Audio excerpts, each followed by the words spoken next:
extraordinaire, Dushy Bang. And of course, to my left is the mastermind, TP Square. What's going on, TP? Hey, man. It's a beautiful thing, man. Beautiful thing. Glad to be here with you today. Oh, man, I'm glad to have you. You know, as we come on the air today, I want to send my heartfelt condolences to people of Haiti who suffered another catastrophic 7.2 magnitude earthquake. As if the people of Haiti have not suffered enough. Now, another earthquake, and there has been extensive loss of life and great levels of destruction.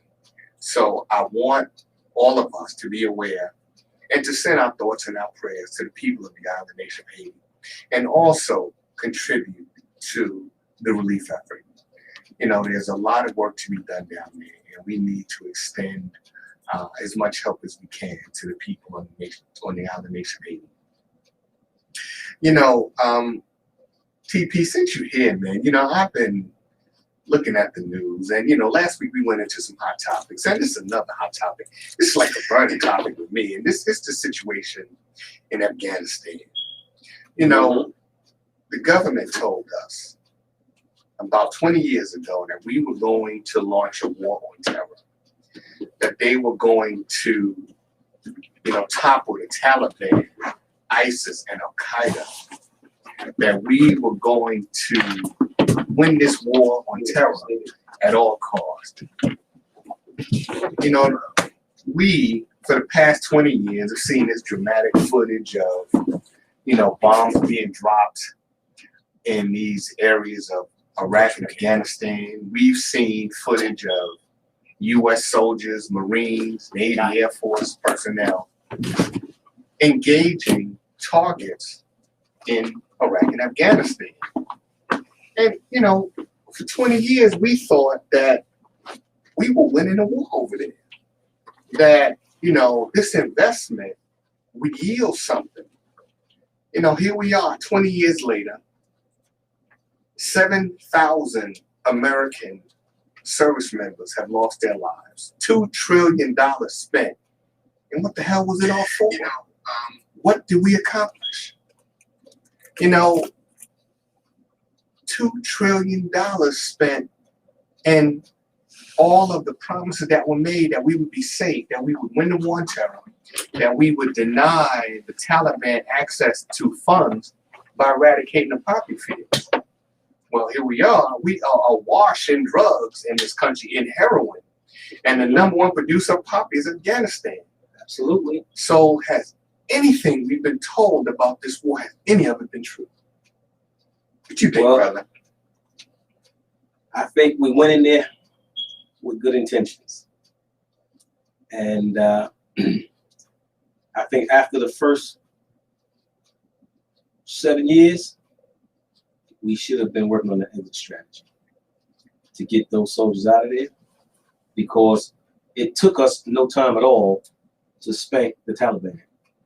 At no time at all. But did we spank them? Because if we killed all of these Afghan and Iraqi fighters that they've been telling us, where are these people coming from? And where did they get the material, the war material, to, you know, reemerge and to take the country of Afghanistan?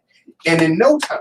Well, you know, unfortunately, it's kind of like the Viet Cong, right? How can you win a war against people who have nothing to lose? And you know, you're right. And you know something? You would have thought, as reasonable people, rational people, we would have learned our lesson from Vietnam. Well, let me tell you. Like I said, after the first 7 years, they should have worked on exit strategy, because they had already, the Taliban had, unlike the Viet Cong, they threw the towel. They pretty much went in hiding. And the problem is, a lot of those people that were Taliban fighters became Afghani army members that the United States trained and armed. The things that we didn't hear a lot about is, you know, all the weapons that were stolen and came up missing from the United States Army and military while in Afghanistan. And last but not least, the previous president met with the mullahs. Mm-hmm. He did. And he pretty much gave them the green light. And he said he had a good relationship with them and a perfect understanding, and everything would be okay. He green lighted the Taliban that we're going to pull out and y'all come back and take over. We're done here. You know, people say that history comes in cycles, right? Yes, And history is repetitive, it repeats itself. Over and over again. So now, when we went to elementary school, we turned on our TV and we saw the United States, the military, getting the hell out of Saigon as fast as they could. Yes. And of course, this was a hasty and chaotic exit from this country. And of course, exactly. And you know, the sad part is the South Vietnamese that assisted America in this war, well, they were taken by the Viet Cong, by the North Vietnamese army. And these people were subjected to torture because they helped the enemy. 44 years later, fast forward, you and I are retirement age now. Yes. Right? We turn on our nightly news, and what do we see? We see people in Afghanistan out on the runway, chasing down the planes, holding onto the side of planes, anything to get out of Afghanistan. Now, listen, Presidents Bush, George W. Bush, and Obama both said there would be no safe haven for terrorists. They said that they were going into Iraq and Afghanistan and that we were going to win this war on terror, right? That was 20 years ago, and $2 trillion taxpayer money is gone. But you got to keep in mind, having a war on terror is one thing, but the Taliban in Afghanistan, that's a way of life. That's two different things. You know, but from my perspective, everything that the government has declared war on has gotten worse. Oh, yeah. You know, going back to the 50s, when we went to war in Korea, that war ended in a stalemate. We went into Vietnam, well, we can consider that a loss because we said we're going over there to stop communist insurgency. Saigon fell to the North Vietnamese Communist Party. Okay. Now we are in Iraq and Afghanistan. 20 years, $2 trillion spent, and none of us have seen anything that would indicate there was a strategy, an exit strategy, or clear objectives, right? So we've lost that war. We've lost the war on drugs. We lost the war on poverty. And hell, we're losing the war in containing the COVID virus. So, I mean, what good for our government when they declare war on something? Everything gets worse. So, I mean, what good are they? What are they good for? Absolutely nothing. You know, they're good for becoming multimillionaires. Well, that's true. You know, but outside of that, I think there's really a handful of politicians who actually care about the people. Most politicians become politicians to become wealthy. And you know something? A lot of them, unfortunately, do. And the ones that seem to have some sense of reality, some who are in touch with working class and poor people, those are the ones who the mainstream politicians want to push out of Congress. Absolutely.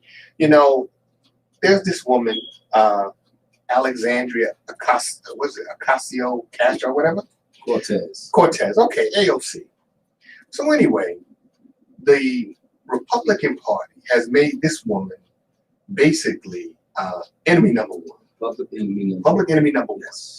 Why? Because she wants to try to preserve the planet. Yes. She wants to stop the threat of climate change or global warming, whichever term you use to describe it. She wants to pass the Green New Deal that will protect the lives of everybody on the planet. And that's considered radical. Well, you know what? I agree with her 100%. I'll tell you why. So why? Bro, you remember when we was growing up? Brooklyn, Queens, the summertime at nighttime, what do we see? Lightning bugs. Absolutely. Have you seen any lightning bugs? Nope. Not many. Just every now and then you see like 1 or 2 lightning bugs. Right. But our summers growing up as kids, there were so many lightning bugs, we was catching them and putting them in bottles. We played with them. Yeah. Absolutely. So we can recognize that the lightning bugs are gone. Right. Or pretty much extinct, right? And these kids now growing up today, they have no idea what a lightning bug is. Right. Right. Now, the Koki Frogs that are most popular that people just think are only in Puerto Rico. Right. You know, but they're not just only in Puerto Rico. Mm-hmm. You know. They're down in Florida. They're a lot of places. But there's several species of the Koki frogs. Mm-hmm. Well, some of those species are almost extinct. Right. Because of global warming. And there's so much stuff going on in the world to preserve these animals and these bugs. Look at the things that's going on with bees. Right. You know? So there's definitely an issue with global warming. Right. And the planet. So she is on the right track. You know? And anybody who thinks that she's on the wrong track is because they're old and they don't care. Because they said that, you know what, I'm going to ride this out to the wheels fall off. I think the fact is, I wouldn't say they don't care. I would say they simply been paid off by the big oil companies and the big polluters who make these huge campaign contributions. And all of a sudden, well, you know what? You know, there's no scientific fact that shows specifically that what's happening is man-made. Well, there is scientific fact, right? There are more scientists warning about the dangers of climate change than there are warning about the dangers of COVID. That's right. So for some reason, our government is saying that a woman who wants to preserve life on this planet is an extremist. The president who called a mob down into Washington and who went into the Capitol and overtook a U.S. government building, the U.S. Capitol. Well, some of our Republican representatives are saying, well, it was just an average day. You know, it was nothing really different about this. Well, but yet they were running and hiding. Right, right. You know, that it's like so many other things in history. They get erased or pushed to the back pages. So there's members of Congress who want to erase the fear, the terror of that day, who want to tell people, oh, there was really nothing to worry about. You know, that is how sick the people are that are running this country. And, you know, when I talk about $2 trillion, imagine how much student debt could have been eradicated. That's right. Imagine how many homeless families could have had a home, a hot meal. Imagine how much we could have invested in healthcare in this country. That's right. But our representatives, and, you know, to me, there's not a whole lot of difference between what's considered left and what's considered right. But in this case, the Republican Party did not want to even debate this infrastructure bill. The bridges are falling down, the tunnels are old, the water mains are, most of them are 100 years old in this country. They didn't want to fix those, right? They said, oh, it's too much money. But you spent $2 trillion and didn't get a damn thing out of Afghanistan. That's right. Why have 7,000 service members lost their lives? For what? For who? You know, the problem is that these wars are fought by poor and working class people. But the wars are started on Wall Street. Oh, absolutely. You know, so I'm just hoping that people in this country will, I know that right now we're bombarded with COVID. That's been the lead story. They're kind of shifting now to talk about these people that are fleeing Kabul and other cities in Afghanistan ahead of the arrival of the Taliban. Well, hell, it's too late now. The Taliban is there, right? And they've taken control. It was always there. Right. And they're taking control of the presidential palace, right? They're now running this country. And at some point, our government, who said for 20 years we don't negotiate with terrorists, going back, matter of fact, Ronald Reagan said we don't negotiate with terrorists. That's right. He was the first one who said it. That's right. So we're talking going back over 30 years. Now our government is going to have to sit down and negotiate with ISIS, with Al Qaeda, and with the Taliban.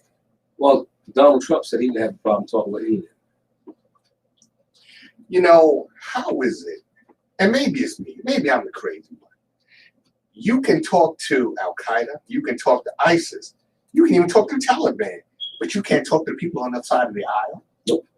That's insane. Very much so. Very much so. Look, he went from threatening our buddy in North Korea there to saying that they were writing love letters to each other. Right. You know? So that last administration was the worst thing that could ever happen to the United States of America. You know, the worst thing that could ever happen to the United States of America. And you know, and it's so sad that our country is so divided by, you know, that mean that you could get Bozo the Clown and put him on a ballot, and because people remember Bozo the Clown, right, entertain them, they would vote for Bozo the Clown because of name recognition. Well, as far as I'm concerned, they did vote for Bozo. Absolutely. Right. Absolutely. And a lot of people are hoping that Trump will run again in 2024. And, you know, the other day, me and my wife are going, I forget where we're going, but we see this big RV covered in Trump flags and banners. Like, one of the banners said Trump forever. Mm-hmm. Wow. You know, realistically, I got a new neighbor like that. Well, when this country was founded, right? Supposedly, the story is they said, "Hey, George Washington, do you want to be the king?" He said, "No. We're not England. We're not going to have a king, right? We're going to be governed as a democracy." Mm-hmm. Now, the concept of democracy, and you know, this is debatable if this country was ever real democracy, but that whole concept is being abandoned because we want, or I shouldn't say we, because I damn sure don't want it, but there are people in this country who want Trump to be in power forever until he dies. And I guess they'll allow him to select his handpicked successor. Well, unfortunately, there's enough people in the country who has pushed back on that. And it was proven. That's why they go with the big lie. It was proven. We want to be a democracy. We don't want a kingdom. And the people spoke. Just like they did, you know, in 2016. You had a choice. Donald Trump or Hillary Clinton. Mm-hmm. And the people picked who they perceived to be the lesser of the two evils because it was a popularity contest. Mm-hmm. It had nothing to do with the politics. It was all popularity. So right now, moving forward, the 2020 election came along, and the people spoke. This ain't a popularity contest anymore. This is about the politics of governing our country. So the people came out far and wide. None of them came out of the cemetery.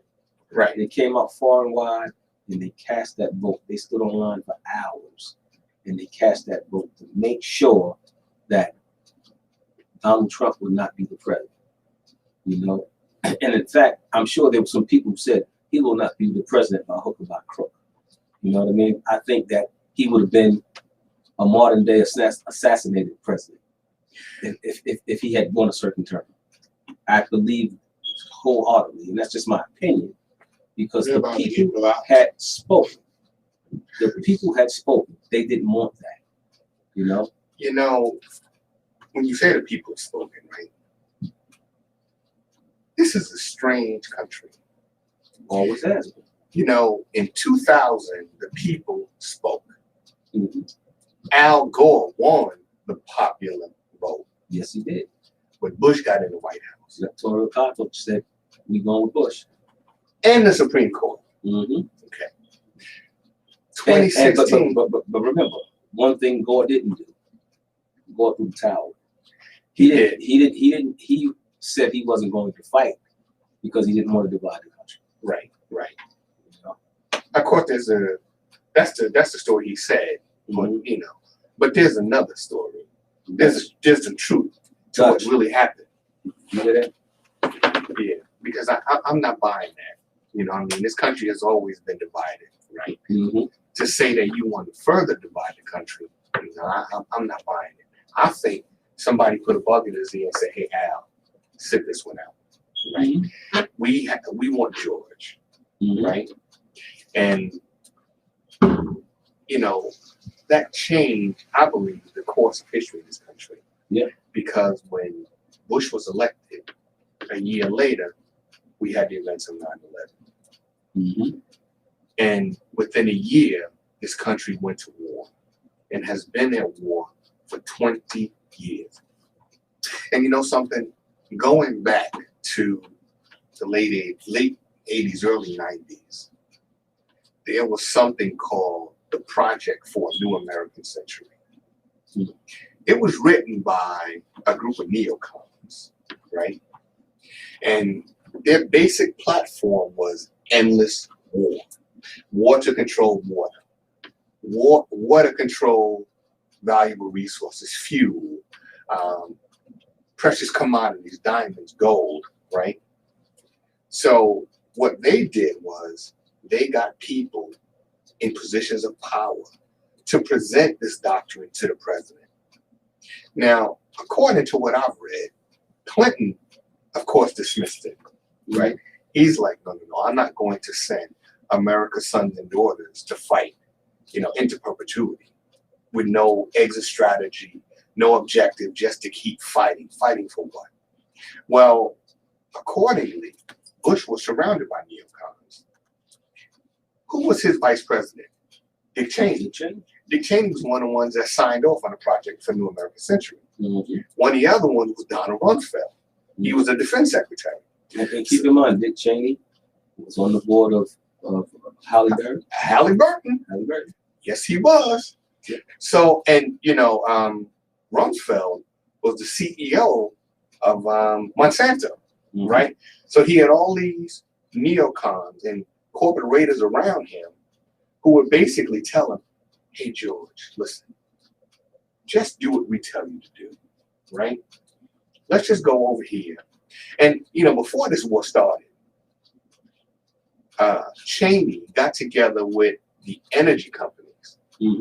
And they had this sit down where they looked at the map and they determined where the remaining resources were: oil, gold, diamonds, so on and so forth, precious commodities. And it's not a coincidence that all of these military bases have been placed at some of these same locations where Dick Cheney and his Energy Commission found that there were remaining sources of oil, water, gold, diamonds, so on and so forth. So we have been fighting this war not to protect the American people. Because hell, if we wanted to protect the American people, we would do things like stop sending jobs overseas so people don't have to sell drugs on the corner. They can go to work. We would spend more money in healthcare, more money in early childhood education.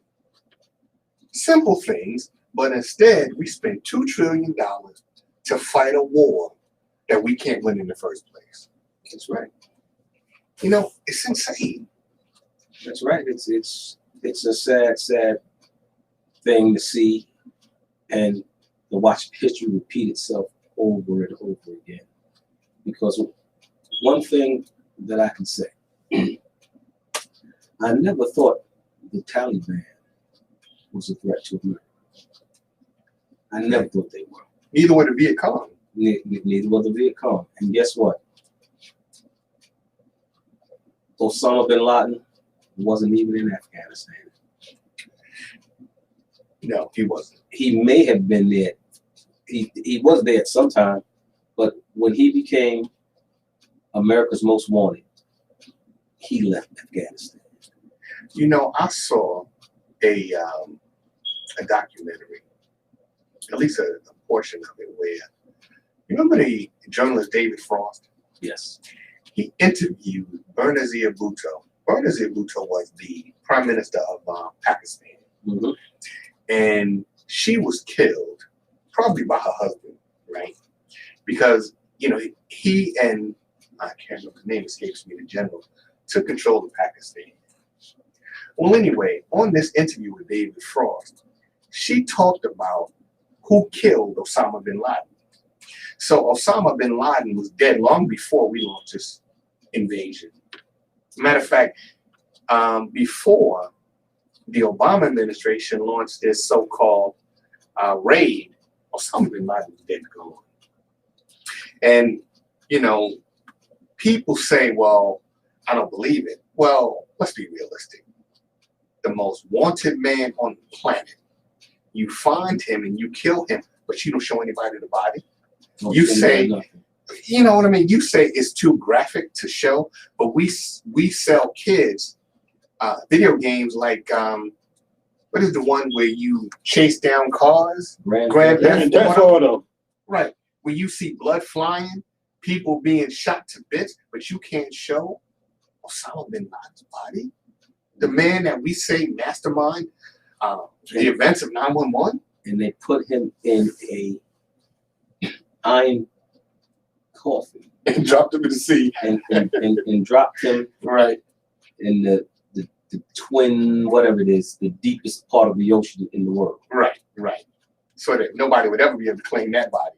That's and right. Find out exactly who is in that box. So it's just insane that in this country, we are so distracted that we simply do not pay attention. And because of that, people are suffering. And, I'm on social media because, I go on and I do my blogs and things of that nature. And the guy I used to work with, he said that the Democrats are destroying this country. Mm. And I said, hey, man, look, I beg to differ. You know who's destroying this country? You are. I am. Because, the Constitution says the people are the power. But we're too busy, so we let the politicians run things. So we can't say anything about how bad the conditions are because we allow it to happen. When the Democrats and Republicans decided to send American jobs overseas, they started with the outsourcing. Mm-hmm. From that, it went to, people that had government jobs were now, those jobs were shifted to the private sector. Mm-hmm. Then the jobs started heading to India, to mm-hmm. China, to Vietnam. We didn't say nothing. Hey, I paid my fingerhut bill off yesterday, right? Right. And the woman that I was talking to, I asked her, where are you? She said she was in India. Of course. And in India. Listen, India tech support. Where's your tech support from? Oh, wow. For this phone company. Right. In India. Exactly. And, yes. If you call Vantage, their tech support is in India. And something, a lot of these software companies, like, your spyware, stuff like that, you call up, you talk to somebody in India. That's right. And what's ironic, what people don't realize, everybody loves the iPhone. Right. Where's the iPhone? In India. Right. That's where they assembled that. And here are these phones that they can't even use in India. Right. Because they still on G3. Right. Not even G4. Right. They operate on G3, and these phones operate at a level that their systems can't manage. And probably can't afford. Right. So, and it's so strange because, and then again, the iPhone and any other cellular phone, everything inside that phone that make it work, that made it small, made it faster, made it stronger, came from minerals out of Africa. Absolutely. That the Chinese are now mining and selling to the world. And you know something? I'm glad you mentioned that because, when you talk about minerals. So when Haiti had the first major quake in 2010, mm-hmm. Yep. This was such a powerful quake. Yep. That it actually caused fissures to open up. That's right. And what happened was, They of course, said, "Oh my God!" they saw those minerals down there. They said, right? "Oh my God!" So all these corporations ran down there. They came down there with their contracts, right?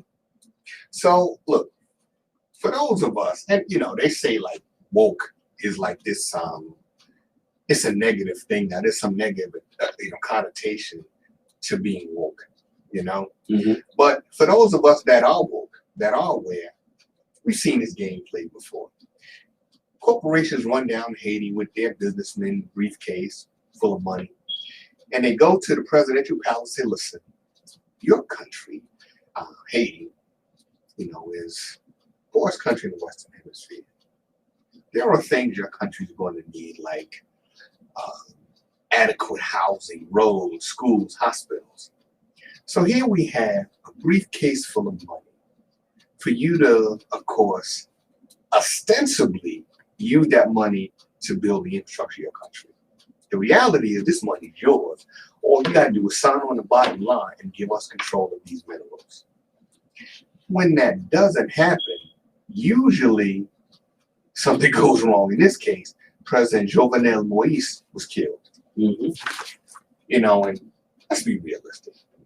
I think it was 2-3 Haitians and about 20 ex-military from the Colombian army. Now, how the hell did they get in contact?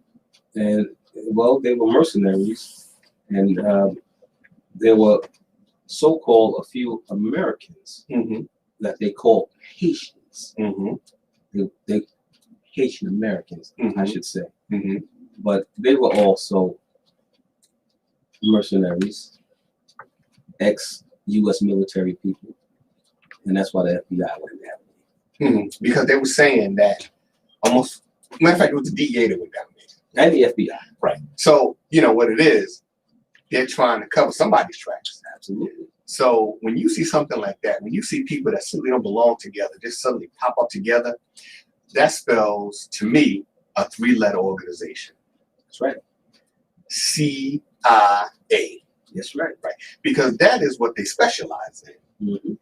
Overthrowing government. Stabilizing countries, yes. And, the new term is regime change. Right. So in Iraq, a person that we put in power in the 80s, or matter of fact, in the 70s, Saddam Hussein was put in power. Somebody that we paid, armed, and trained to fight his Muslim brother in Iran, all of a sudden, he's enemy number 1. And you know what? A lot of people don't realize Saddam Hussein was the police of the Middle East. He kept a lot of those Middle Eastern countries in line. Definitely Iraq. He ruled that with iron fist. Yes. But the other countries, he pretty much kept in line as well. All except for Israel, because nobody keeps Israel in line, right? Except Israel. Right. Nobody keeps Israel in line. Right. But, everybody else, he was the police of the Middle East. Man. Right. And here's somebody that we removed from power, right? And not to mention, he would not let Al Qaeda and Osama bin Laden step foot in Iraq. Right. But then, it was the same deal, because we had this brother down in Panama, Manuel Noriega. Yes. Okay. Now, let's be realistic. Manuel Noriega, down there in Panama, he was a strong man, put in power by the U.S. The U.S. government. In fact, there's documentation that will show George H.W. Bush, before he was vice president, was the director of the CIA. George H.W. Bush himself recruited Manuel Noriega. That's right. And then all of a sudden, after the invasion of Panama, Bush said, I never met the man. Yeah. Then they showed a picture of him sitting next to Noriega on the couch. Oh, that Noriega. Oh, I thought you were talking about Leroy Noriega. Yeah, right. right. Opponent Noriega. right. Yeah. And the thing is, they greenlighted all that drug trade stuff. Absolutely. It was all part of the Iran-Contra thing. And they knew that those drugs was coming out of Peru and Colombia. And it was coming right through to Panama. A lot of people don't realize that all those countries are landlocked together. Right. You know, and those drugs, you know, they paint the picture that all those Colombian drug lords were super geniuses. They weren't super geniuses. They were giving the green light. And, you know, people was able to look the other way, because if you do the research and go back to the 80s, when there was the cocaine cowboys and all this other stuff, a lot of that drugs was flown into the United States on commercial airlines. Not just commercial, military. Because you don't go through customs. That's right. So when I was in the Army, I talked to a guy that was offloading drugs in Panama. Mm-hmm. Because of course, you know, it's not new. I mean, if you look at that movie with Denzel, he played a Bumpy Johnson's driver, American Gangster. Well, he was bringing Frank Lucas. There you go. He was bringing drugs hidden in the coffins of service members, right, on military aircraft. So, you know, 20 years later, of course, it worked then. You know, it's going to work with this Iran-Contra triangle, where you have drugs coming up, and you have two brothers out of Miami, the Roldan brothers, who are going to act as the go-between, who are now going to sell their drugs to Freeway Ricky. Freeway Ricky is going to sell crack cocaine in South Central Los Angeles, give the money to the Roldan brothers, who will buy arms, and who have those arms shipped down to places like Nicaragua and Honduras. Right? Given to the Sandinistas. The Sandinistas. You know, they didn't like the Ortega brothers down there. Right. You know, and that was the people's president. You know, people seem to love Reagan. And all the while, Nancy Reagan said, just say no, say no to drugs. You know what I mean? Right. And then Ronald Reagan, of course, thought he had a sudden memory lapse situation. They said he had developed early onset dementia. So he didn't know what the heck was going on here, right? Right. You know, and that Oliver North had to take the fall. How could Oliver North greenlight all that? Of course. Where the drugs are sold for guns, you know, for the Sandinistas, and to ship to Iran at the same time. And not only that, somehow they're saying Oliver North was able to greenlight the sale of weapons. Yes. Right? So to Iran. Yes. Right? So how did that happen? How does a lieutenant colonel get the green light for arms sales? Arms sales. You know, but somehow we fell for it. It didn't make sense, but we fell for it. Because so many people in life are caught up in the glitter, you know, and it's just like going to church. You know, whatever the pastor said. The Bible is there, right? And if you're going to follow the Bible, read the Bible and seek out the information for yourself. But no, people hold the Bible in church, but they don't open it. Right. Whatever he said is what we're going to do. Absolutely. You know what I mean? So that's the world we live in. Cheap. And you know something? Now you brought up the church, and you know, people say that I am overly hard on religious people, right? Well, okay.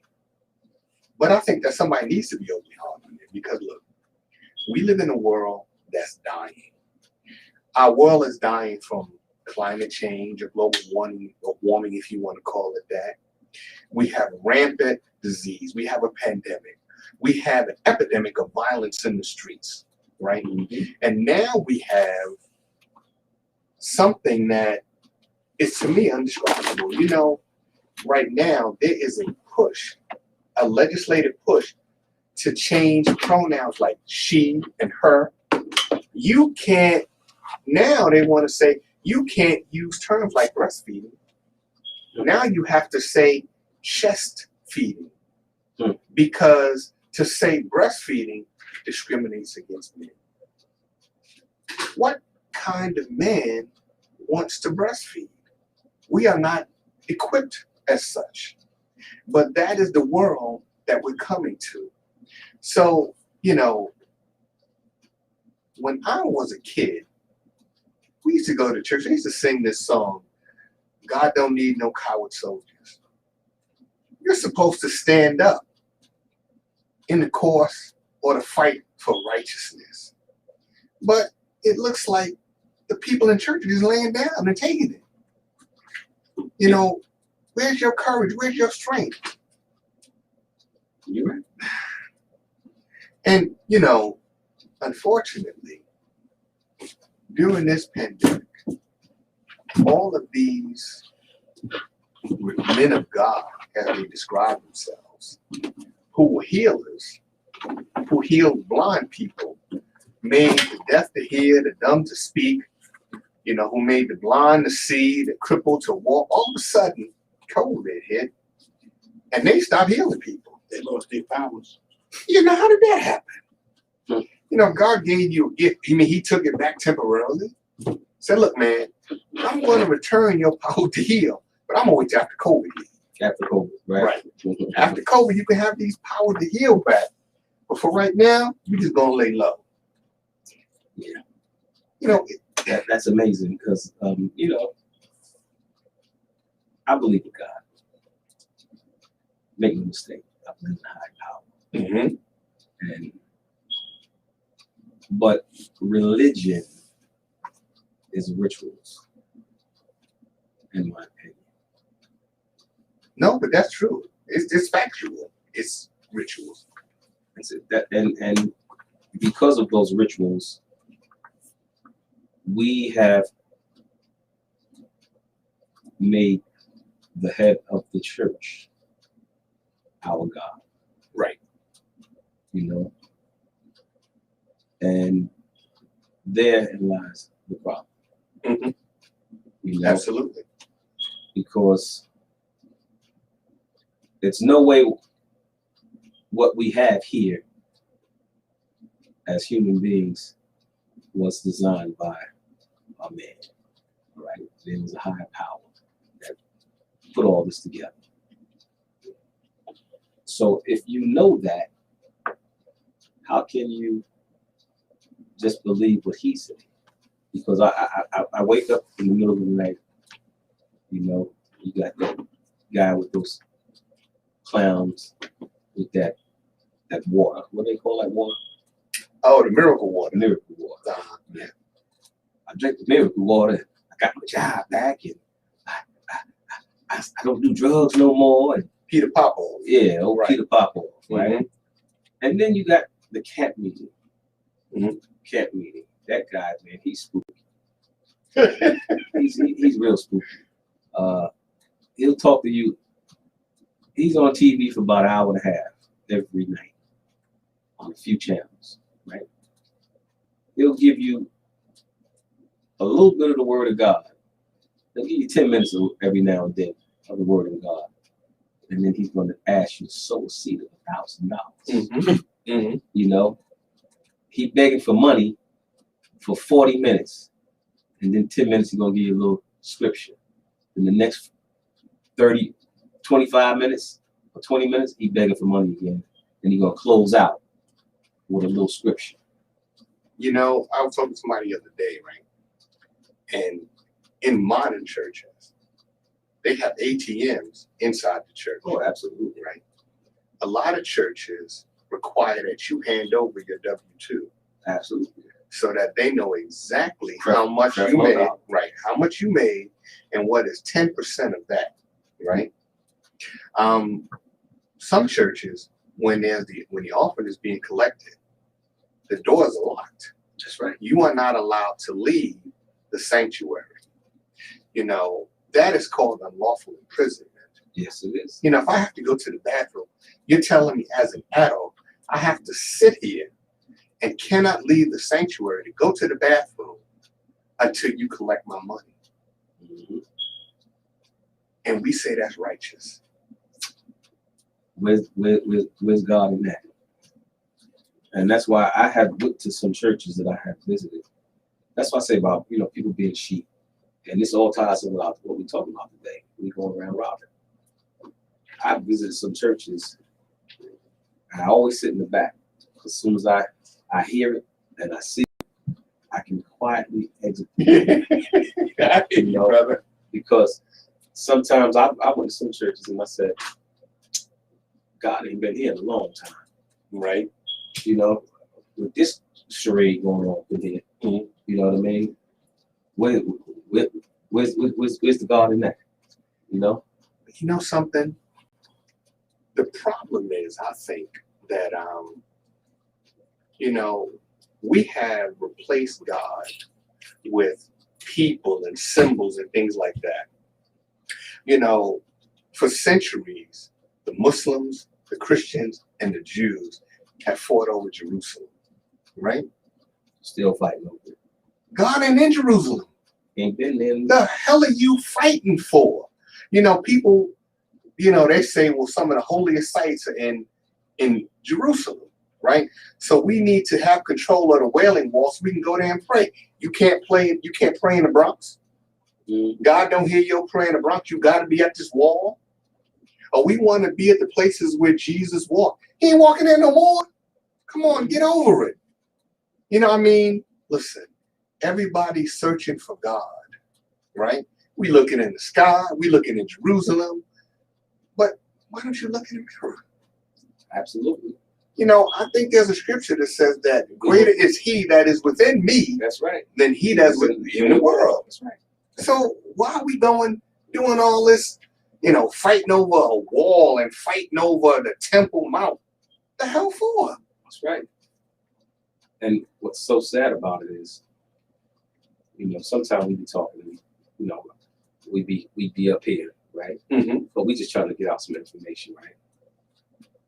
They're fighting over a lot of things that the Romans built. Right. Mm-hmm. And it blows my mind how, like that whole beachfront area, I forget what they call it in Israel. Well, the Romans built that so that they can come from Italy and vacation.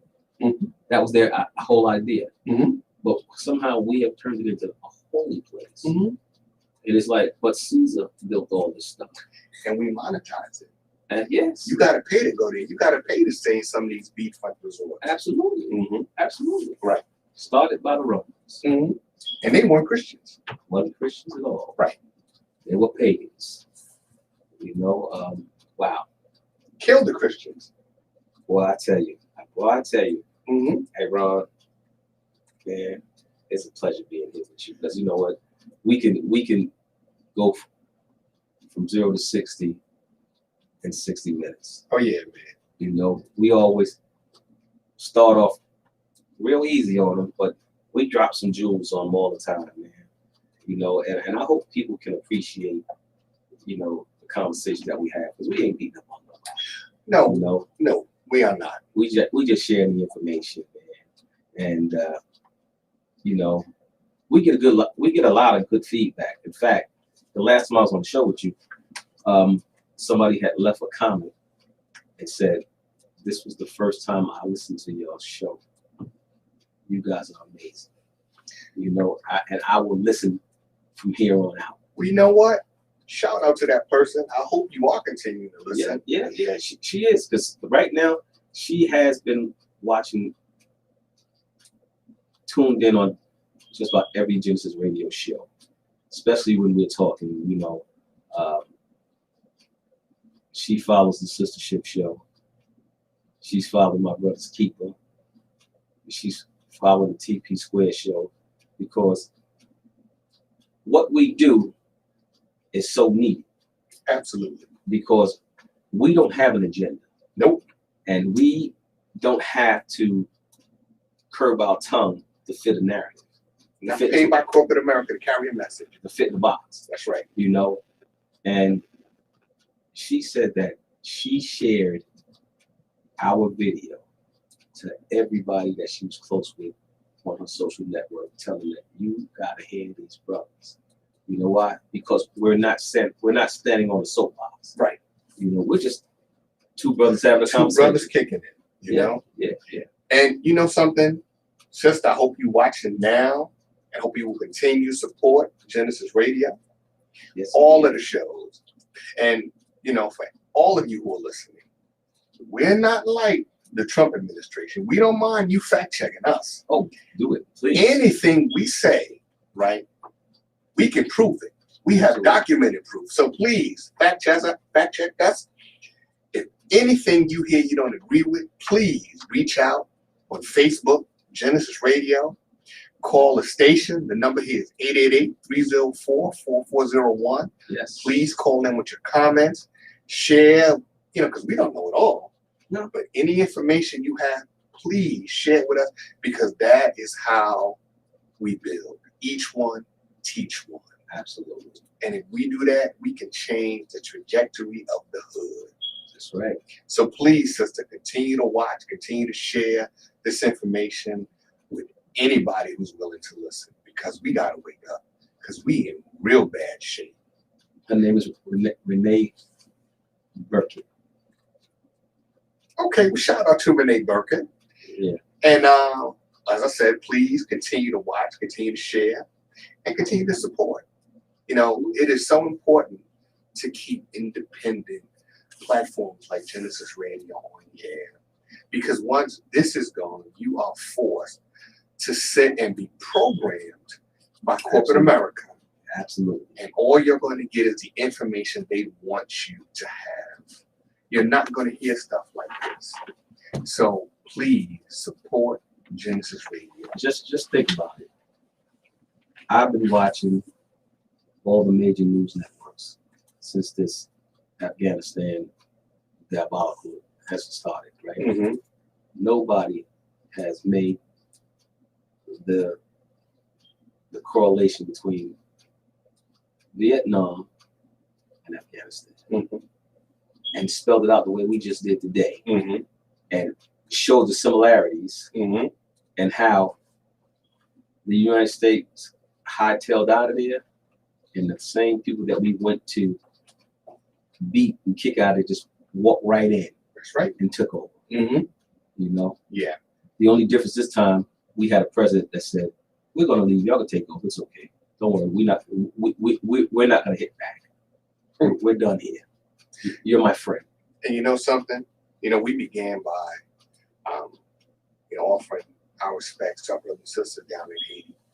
But you know, for the people of Afghanistan, right, the people who suffered in Afghanistan for 20 plus years, in Iraq and Afghanistan, who've been bombed mercilessly, you know, who had the full brunt of the American military, not just the American, but, you know, the global military, right? Yes. Attacking Iraq and Afghanistan, right? You know, our thoughts and prayers are with you as well. Those people who are trapped, who supported the Americans in this military operation. A lot of these people are going to be left behind. If they were left behind in Saigon, these people are going to be left behind and going to be taken by the Taliban. And, you know, Tortured and murdered. there you go. Yeah, I mean, they showed beheadings of people. Now, I don't know, anybody could put on a mask and cut somebody's head off. They tell us it's the Taliban. Mm-hmm. Could be many people, you know, but if that is what these people are going to be subjected to, my heart goes out to them. You know, I mean, if we thought we were in terror after 9/11, just imagine what these people are going through on a daily basis when they see the Taliban in presidential palace. That's right. Well, you know, I was just shocked. You know, I'm going to go back 2 years. I was shocked when the Mullah was invited to the White House. Right. You know, when he sat in the White House, one of the most dangerous men in the world, Mm-hmm. and this goofy man sat there smiling. What kind of deal did they cut? You know, politics, they say, makes dreams bedfellows. Yes. You know? Yes. So who's your enemy on Monday may be your friend on Tuesday. Yeah. You know, in Korea, we were at war, not just with the North Koreans, but with the Chinese. Mm-hmm. And now everything in Walmart comes from China. Our TVs, our electronics, food, everything coming from China. Yeah. Our building materials, China. We destroyed, we bombed, we dropped more bombs in Vietnam than we did in all of World War II. And now Vietnamese has most favored status in this country. Yeah. So, you know, it's just strange how, and, you know, we forget the Japanese. Hell, we dropped 2 nuclear bombs on Hiroshima and Nagasaki. And we are still paying for that atrocity today. We should be. Every time you went to go buy something, electronic device, it came from Japan, and you paid dearly for it. And we should. Yeah. We absolutely should. You know, because Japan was willing to surrender. You know what I mean? They wanted out of this war. They wanted to do it to save face, right? Because, you know, the Japanese still had a monarchy, and they didn't want to disgrace the emperor. But they wanted to end this war because they knew it was unwinnable at this point. But despite that, we needed to test our new shiny nuclear weapons. And we used them on civilian populations, you know? And we're the only country on the planet that has the distinction of dropping nuclear weapons on human beings, you know? And we say that we're the greatest country on the planet. You know, but it's that hour, you know, I mean, you know, TP, that's why I reach out to you on Tuesdays, because, you know, I know when you come here, you're bringing information. Always. You know what I mean? And I know that, you know, we just kind of vibe together. Yeah, we just You know what I mean? We just have the conversation. Absolutely. And You I'm know? so glad you were able to come out today. And, you know, I'm hoping you can come here every week. You know what I mean? Because When I can, I will. thank you, brother. I really appreciate that. And, you know, for those of you who are listening, please continue to listen. Please continue to support Gynesis Radio and all its Absolutely. endeavors. You know, because we've got to keep independent source of information available to the people, especially now. You know, when our rights are being taken away. You know, I talk to people on a near daily basis who are being told, look, you no longer have a choice. You're going to take this vaccine or you no longer work for this particular company. You know, there was a time when the Constitution was the law of the land, and unfortunately, it was never applied equally. That's right. And now people who thought they had protection under this document are realizing what some of our ancestors went through in the struggle for civil rights. So, again, I thank my guest, Mastermind TP Square, Thank you, brother. the engineer extraordinaire Dutchy Bang, Salute. and we will see y'all next Tuesday right here at Gynesis Radio. That's right, Sam. Exactly. All right. Gotta love it, man. Oh, no doubt. We always dropping the bomb on them. Gotta do it.